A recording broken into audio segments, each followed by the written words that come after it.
A very good morning to all of you, respected guests. Today we start the effect of SNC-based ROP screening on the management of ROP at MKC Medical College. This study is supported by PSFI, NHM, RBSK, and LBPI. So ROP is a disorder in developing preterm retina. It is an emerging cause of potentially preventable childhood blindness worldwide. India and other low socioeconomic groups are now facing the third epidemics of ROP. So what is the aim of the study? To find the effect of SNC-based ROP screening on management of ROP. So a retrospective analysis study of the past records or the steps taken in the field of ROP in the last 5 years in the MKCG Medical College. So now India is facing the third phase of epidemic in ROP because of the highest number of preterm births, around 3.5 millions are elderly in the India. Out of 27 millions live births, approximately 9% of live births are below 2,000 grams. So there are two main risk factors. One is the high rate of preterm babies and low birth weight. These are the two main indicators of development of ROP.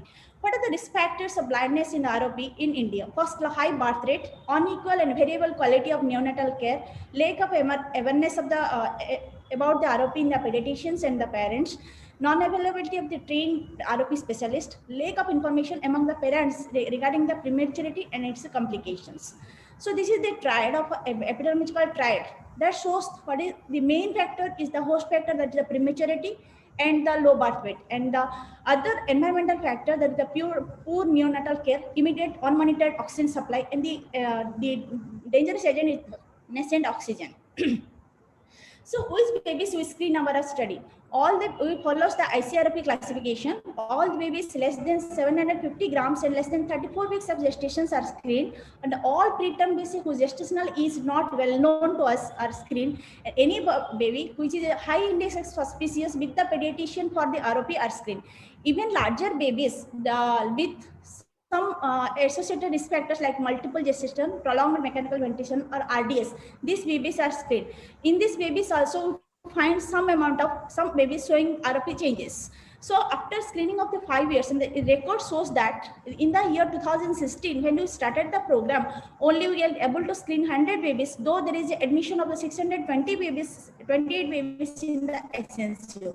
This process is increased in the year it is to 186, and in the year it is 316, and there is a continuous increase in the year 2020 it is 417. By a continuous ROP screening in the screening program in the SNCU, and the sensitization program is side by side. So there is an increase in the referral rate to our OPD. So in the year for only isolated ROP screening, only 20 patients are coming in the year 2016. Now, in the year 2020, it is increased to 326 referrals from the nearby SNCUs and ROP other pediatricians in our city and in Ganjam district. So what are the other steps we have given? In the year 2016, intravenous injection was given 4 injections, and laser was done for 1 baby with the help of LBPI faculties. In the year 2017, we have done intravenous injection 15, and laser was done for 4 cases. In the year 2018, we give intravenous injection 46, and laser was done in 12 cases. In the year 2019, there are 76 intravenous injections and 20 lasers. In the year 2020, 82 intravenous injection and 14 lasers. So what are the steps taken in the year 2017? There is an infrastructure development like in supply of indirect ophthalmoscope in the SNCU itself, training of the ophthalmologist for the ROP management, involvement of the PG students in the screening program, and establishment of a ROP cell in ophthalmology department. In the modified steps that we take in the year 2018, there is establishment of a ROP cell in SNCU and a fixed time and scheduled time in the ROP screening, training the sister to find out the high-risk babies and the CMEs all over the cities and the pediatrician nearby in the cities in the Ganjam district. We conducted multiple CMEs about the ROP. So what are the added steps we taken in the year 2019? We started giving intraretinal injections in the SNCU and also in the operation theaters of the MKCG medical colleges. So, and we started a ROP awareness program among the parents by giving some pamphlets and some radio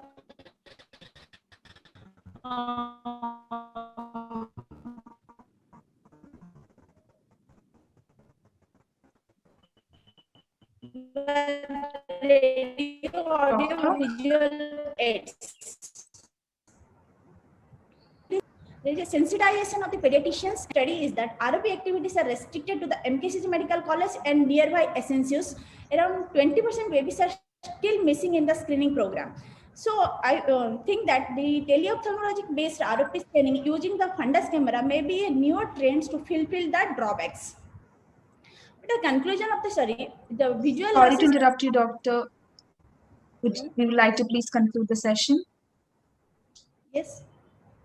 Visual losses ROP will continue to increase unless there will be a strong collaboration effect among the neonatologists, nurses, ophthalmologists, parents, and the social workers in the government establishment. There is a high quality of neonatal care, mandatory ROP screening babies at risk, and availability of the trained ophthalmologists to screen these babies or treat these babies with ROP. So a cooperative work between the neonatologist and the pediatricians and the ophthalmologist will help to early detection of the ROP cases, and timely intervention to this ROP cases are necessary. Not only the intervention, but also the proper rehabilitation of ROP afterward.